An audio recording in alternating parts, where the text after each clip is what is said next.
E aí, galera, nesse vídeo eu vou falar sobre coisas que vão além só do salário, né? Muita gente fala do salário na área de TI, mas hoje eu vou falar sobre outras coisas, que é como que é o dia a dia, o fato de trabalhar remotamente, a gestão de pessoas, como que são os chefes geralmente na nossa área, né?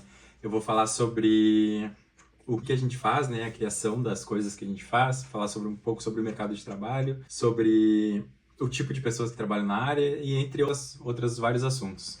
Então acompanha o vídeo aí. Então, muita gente fala do salário na área de TI, né? Que realmente é uma das áreas mais competitivas aí, eu acho que tem em questão de remuneração salarial, CLT e tudo. Mas tem vários outros aspectos do trabalho que são bem legais e que às vezes a gente não comenta muito, né? Então eu vou falar sobre esses outros aspectos aí. Então eu separei em alguns tópicos aqui e eu vou começar sobre como que é o dia a dia no trabalho, né? Não sei se quem me acompanha aqui já sabe como é que é, mas eu vou explicar para quem não, para quem nunca trabalhou na área, né? Então, geralmente as empresas, elas trabalham com uma metodologia de trabalho que chama metodologia ágil. E essa metodologia, ela é uma forma de organizar o trabalho, né? Então, ela vai ser bem parecida em todas as empresas, mesmo que a gente desenvolva produtos diferentes nas empresas, né? Então, geralmente, quando a gente vai desenvolver um projeto, a gente tem a fase de descoberta, a gente tem a fase de definição de produto daquele projeto, né? O que vai ser aquele projeto, o que ele vai fazer. E depois a gente tem a parte de especificação técnica daquele projeto, né? Que é a gente definir o como que a gente vai fazer aquilo. E depois a gente tem a última fase, que é a de execução, né? Que é realmente criar aquele produto que a gente decidiu e definiu como que ele vai ser. Então, falando um pouco da parte de descoberta ali, de requisitos de produto, geralmente não é a nossa área que faz isso, né? Os desenvolvedores, geralmente isso já chega definido para nós. Então, vou dar um exemplo aqui de, sei lá, por exemplo, um seguro de empréstimo, né? Vamos dizer que a gente trabalha numa empresa que é um banco e que a gente trabalha que a empresa decidiu desenvolver um seguro para empréstimo. Então, caso a pessoa ali perca o emprego dela e que ela tenha um empréstimo contratado e que ela esteja pagando aqueles empréstimos e ela perde o emprego, o seguro vai lá e paga esse empréstimo para essa pessoa. Isso é um exemplo de um produto, né? Então, o que é a fase de definição de produto? É tipo, tá, beleza, quantas parcelas do empréstimo esse produto vai pagar? Vai quitar o empréstimo ou vai pagar uma ou duas? Quais que são que tipo de cobertura que vai ter? É de acidente, de perder o emprego, de licença, alguma coisa? Então, é definir o que vai ser feito mesmo, né? Então, tem toda essa fase que define tudo isso. Depois, que geralmente os desenvolvedores ali eles não se envolvem tanto, depende muito da empresa e do projeto. Depois de definir essa fase aí, tem a parte de especificação técnica, que é definir como que vai ser feito esse projeto, né? Então lá, quais microserviços vão precisar ser criados, né? A gente define ali a arquitetura de tudo que a gente vai precisar criar para poder prover esse serviço, né? Então, nessa fase tem muita criação de documentação, whiteboarding, né? Que é a gente fazer o desenho mesmo da arquitetura e conversar com o time como que vai ser a definição desse projeto, como que vai ser os serviços ali, a comunicação entre eles, síncrono, assíncrono e tudo mais. Nessa fase de especificação técnica do projeto, tem muita conversa com o time, né? É uma fase bem colaborativa, geralmente. E aí a gente precisa apresentar pro time ou até pros outros times o que a gente vai fazer, a gente precisa quebrar em tarefas pequenas ali para ter uma previsibilidade melhor desse projeto, né? Então, a gente estima também quanto tempo vai levar para fazer aquilo, e é isso. E aí, geralmente, quem faz isso é os líderes, né? Ou uma pessoa que é mais sênior, que tem mais experiência, e é uma etapa bem colaborativa. Aí a gente tem a parte da execução do projeto, né?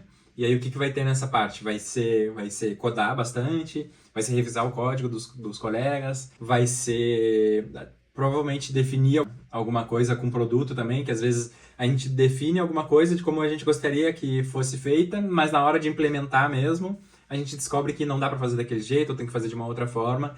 Então, às vezes, tem que conversar com o pessoal de produto, né? Tem as dailies, geralmente, né? Que são reuniões que acontecem todos os dias para a gente passar o report daquilo que a gente está fazendo, né? E das atividadezinhas ali. Então, na etapa de especificação do projeto, geralmente a gente cria as atividades num board, na ferramenta que a empresa usa, que geralmente é o Gira, né? Então vai ter um monte de cardzinho ali, um monte de tarefa do que a gente precisa fazer para desenvolver todo aquele projeto. E aí, na parte da execução, a gente vai movendo esses cards em andamento e vai concluindo eles. E nas deles a gente fala, concluí tal card, amanhã eu vou fazer o outro card, não sei o que. Geralmente é assim a etapa de execução, né? E aí tem a etapa de monitoramento e pós-publicação, né? Que é beleza, a gente executou todo o projeto, lançou, agora a gente precisa monitorar e dar manutenção ali com ele rodando, né?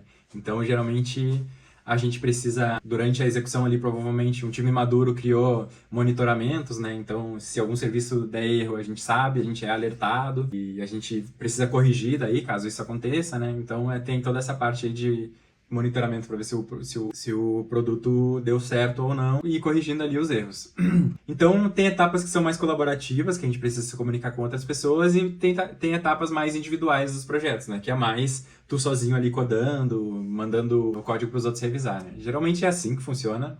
Nos últimos 8 anos que eu tenho trabalhado aí, geralmente é assim.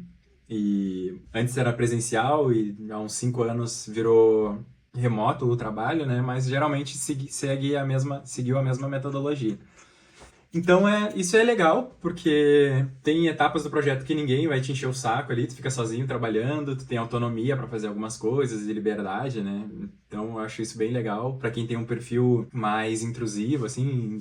Então, é legal, porque tem essas etapas do projeto que tu pode ficar mais sozinho, mais de boa e tal. Então, acho que para perfis diferentes de pessoa, a pessoa às vezes se dá bem na área por conta dessas etapas diferentes do projeto, né? Então, é uma coisa legal essa dinamicidade que existe na área, né? De momentos do projeto ali vai ser diferente de acordo com cada etapa do projeto. Aí agora eu vou falar sobre trabalhar remoto, né? Eu acho pra mim a melhor coisa que tem na nossa área é tu poder trabalhar remoto. Então às vezes eu gosto de trabalhar na sala, às vezes eu gosto de trabalhar no quarto, no escritório, às vezes na cozinha. Depende muito. Geralmente eu trabalho no escritório, acho que é tipo 85% das vezes, e os outros 15% eu trabalho espalhado pela casa, assim, tipo na sala ou no quarto. Isso é muito bom. Eu não gosto de trabalhar tanto na rua, assim, tipo ir numa cafeteria trabalhar, porque eu fico distraído muito rápido. Geralmente a cadeira do lugar não é tão boa. Mas tem gente que gosta, e ter a flexibilidade de poder fazer isso é bem legal. Ter a liberdade para poder fazer isso, né? Outra coisa que o remoto trouxe mais a fundo ainda é a questão do horário flexível, né? Então, sei lá, em todas as empresas que eu trabalhei, o horário era flexível, assim. Tu pode começar a trabalhar às 8, às 7, às 10, se tu quiser. Tu pode sair às 5, 6, a hora que tu quiser, assim. Claro, não dá pra te ir muito ao extremo, né? É flexível até esse horário, assim. Mas, tipo, tu não pode não trabalhar entre as 2 e as 5 da tarde, sei lá. Tipo, geralmente uma empresa vai querer que tu esteja disponível, no mínimo, entre as 2 e as 5 da tarde para alguma reunião. E de manhã, ali, a partir das 10 ao meio-dia também. Então ele é flexível, mas não é tanto também, né? Tipo, não pode tu só trabalhar de madrugada e não falar com ninguém em nenhuma reunião. Mas tem essa flexibilidade do horário que é bem legal. E um outro ponto também é o lance de não ter metas, né? Tipo assim, a gente precisa entregar aquilo que a gente falou que ia entregar, né? Então lá naquela etapa da especificação do projeto, a gente geralmente faz uma estimativa e vai e diz mais ou menos quando que a gente vai entregar as coisas. E aí, às vezes, na maioria das vezes a gente erra essa estimativa e, tipo, essa nossa própria estimativa às vezes é, tipo, uma meta que a gente precisa entregar, mas geralmente é bem de boa em relação a isso, não é, tipo, sei lá, uma meta de vendas, trabalhar como vendedor, sabe? Não é uma coisa tão puxada assim.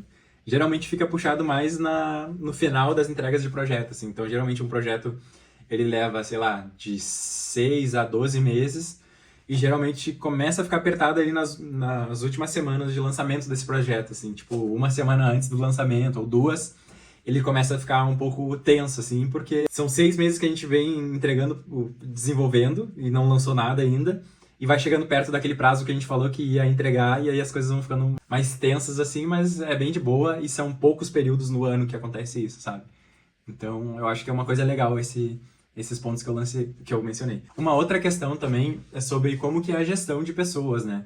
Então, sei lá, em todas as empresas que eu trabalhei, no Nubank, no Agibank, no Sicredi e na DB Server, as 4 empresas. Em todas os meus chefes eram muito bons, assim, de não querer o meu mal e nem querer, tipo, que eu trabalhe muito mais. É que eu sou meio... Eu gosto de, tipo, fazer o meu trabalho bem, eu tô sempre querendo melhorar. Então, talvez tenha pessoas que vão dizer que o teu me cobrava demais, sei lá. Pra mim, trabalhei nessas 4 empresas, já devo ter tido uns 2 ou 3 gerentes em cada uma, então, sei lá, trabalhei com uns 15 gerentes diferentes, e pra mim eles sempre foram de boas, assim, eles sempre quiseram que eu evoluísse, me tratavam muito bem, nunca, tipo, me xingavam e tal, sei lá. É uma coisa bem diferenciada, assim. Tu vê que eles querem o teu bem, sabe? Querem que tu cresça, evolua e tudo mais. Então isso é uma coisa boa de não ter chefe pau no cu, sabe? Que quer o teu mal, quer te ferrar, ou quer ganhar as coisas nas tuas custas. Então isso é uma coisa bem legal da nossa área também, que é essa parte da gestão de pessoas, né? Então, indo por outro lado também, e aí falando, trocando de assunto, o lance de criar coisas inovadoras, né, e produtos que a população usa. Então, o nosso trabalho é desenvolver sistemas que podem ser ou não inovadores e que a população vai usar, né? Então, isso é legal, assim. Tipo, apesar de eu não gostar tanto do setor que eu trabalho, que é o bancário, eu gosto das tecnologias que eu trabalho. E de tecnologia bem complexa, e é muito da hora tu fazer parte de criar um negócio assim, sabe? Tipo, olhando só na parte da tecnologia, vamos dizer, né? A gente consegue entregar as coisas muito rápido, então lançar uma atualização no aplicativo ali, a gente consegue lançar muito rápido, mudar uma cor, criar um botão novo, criar um produto, tipo, criar um produto do zero, tipo, em 6 meses, assim, é algo bem da hora também, sabe? E, tipo, inovar, apesar de que criar inovação sei lá, geralmente nas empresas que eu criei, nenhuma eu criei algo, tipo, disruptivo, inovador, assim. A gente sempre pegou algo que já existia e melhorou um pouco, sabe? Mas mesmo assim é legal, sei lá. E a parte de que aquele software que tu faz, tu vê outras pessoas usando, tipo, eu que desenvolvi isso daí, é da hora, dá um orgulho, sabe? Tipo, ainda mais quando tu tem a oportunidade de trabalhar numa empresa grande que muita gente usa aquilo que tu faz, é legal, assim, dá um certo orgulho, sabe? Tipo, o impacto que tu causa nas pessoas, assim, é bacana. E aí, falando sobre o mercado de trabalho, né? Outra coisa interessante na nossa área é o fato de que, como a gente trabalha remoto, a gente não está limitado a trabalhar em empresas só no nosso estado. Então, a gente consegue trabalhar em empresas do estado inteiro, tipo, do Brasil inteiro, a gente consegue trabalhar em empresas que ficam em São Paulo, no norte, no sul, no centro. Então essa liberdade geográfica é bem bacana, assim. Porque tu fica exposto a mais mercados, tu fica disponível a mais mercados, sabe? Então, tu, tipo, não tá concorrendo só, vamos dizer aqui em Porto Alegre, por exemplo, vamos dizer que tenha 100 empresas em Porto Alegre. E aí tu é um profissional. Tu não tá... Quando tu trabalha na nossa área, tu não tá concorrendo só nessas 100 empresas, sabe? Tu vai concorrer com outras milhares de empresas que estão espalhadas pelo Brasil inteiro. Então isso é bem legal porque abre oportunidades de trabalhar com outras coisas diferentes, tem mais oportunidades para te trabalhar. Então isso dá uma tranquilidade a mais, previsibilidade, segurança financeira ali bacana. E depois que tu aprende o inglês, aí tu pode trabalhar para qualquer empresa do mundo, basicamente, né? Então isso é muito foda, assim, de tu poder... É um bagulho louco, assim, tu manjar de inglês e tal, tu vê aqui no Brasil, numa cidadezinha, e aí tu, tipo, concorre, faz entrevista para umas empresas lá de Londres, sei lá. Esses dias eu publiquei aqui, tem um vídeo no meu canal, que eu fiz uma entrevista para uma empresa de Londres, para ganhar 10 mil euros lá. É muito foda isso, sabe? Tipo, eu aqui na minha cidadezinha, poder ter contato com uma empresa de tão longe, com um contexto totalmente diferente do meu, sabe? Então isso é bem legal, culturalmente também, tu conhecer outras culturas, outras pessoas. É muito da hora essa parte. Outro ponto também é que a nossa área é muito diversa também. Tipo, geralmente rola aqueles memes, né? De tipo, quem é o desenvolvedor? Aí tem um monte de pessoas de terno e o dev é um cara de bermuda e chinelo numa empresa. Então, tipo, esse é um retrato muito legal da nossa área, que a nossa área é muito diversa. Então não é tipo que nem, sei lá, odonto ou advocacia, que é todo mundo branquinho, que vem de família rica, sabe? A nossa área é bem diversa, tem muita gente alternativa, tem muita gente que era pobre, entrou na área e melhorou de vida. Então, tipo, isso é bem bacana também, sabe? Não é aquele tipo de área nichada, assim. Embora que, obviamente, quem trabalha em umas empresas, tipo, maiores, assim, e ganha salários mais altos, tipo, aos pouquinhos tu vai ver que vai embranquecendo, vamos dizer assim, e, tipo, as pessoas começam a ter um background meio parecido, assim, de uma família que era mais classe média alta e tal. Mas mesmo assim, eu acho que se for pra comparar com outras profissões, é muito menos do que outras profissões, sabe? E o lance da gente poder estudar em casa e crescer na carreira é muito foda também. E o outro ponto, e último, é a questão da gente poder trabalhar em setores diferentes, né? Então, mesmo que a minha profissão seja igual, eu sou desenvolvedor de sistemas, eu posso desenvolver um sistema que é um sistema bancário, por exemplo, eu posso trabalhar no Sicredi, no Nubank, ou num banco internacional. Eu posso desenvolver um sistema tipo da Uber, que é uma empresa bem grande também, que contrata aqui. Eu posso trabalhar no Google, na Apple, eu posso trabalhar em streaming de vídeo, tipo Netflix, Disney, ou Marketplace, tipo Amazon. Então, dá para trabalhar em vários setores diferentes, fazendo coisas diferentes. Isso é legal também. Em games, né? Na área de games, a Riot Games é uma empresa que que contrata aí através da X-Team, né? Então, tu poder trabalhar em setores diferentes também é da hora. Tipo, aqui no Brasil, geralmente os setores que mais pagam bem, infelizmente, é o setor bancário, né? Mas não existe só esse setor, né? Tem vários outros setores bacanas também. Então, a gente tem contato com outras áreas, entende? Tipo, o iFood também é uma empresa grande que contrata aqui. Então, tu ter acesso a esses setores diferentes é bem legal também. É algo bem enriquecedor, assim. Então é isso, queria trazer esses pontos aí, que são coisas que geralmente a gente não comenta tanto na nossa área e que eu achei legal comentar aqui. Se tu gostou do vídeo, deixa o like aí, se inscreve no canal. E lembrando que eu vou tentar postar vídeos toda segunda, quarta e sexta, às 11 horas da manhã. Então ativa o sininho aí e fica ligado nos próximos vídeos. Valeu, é nóis!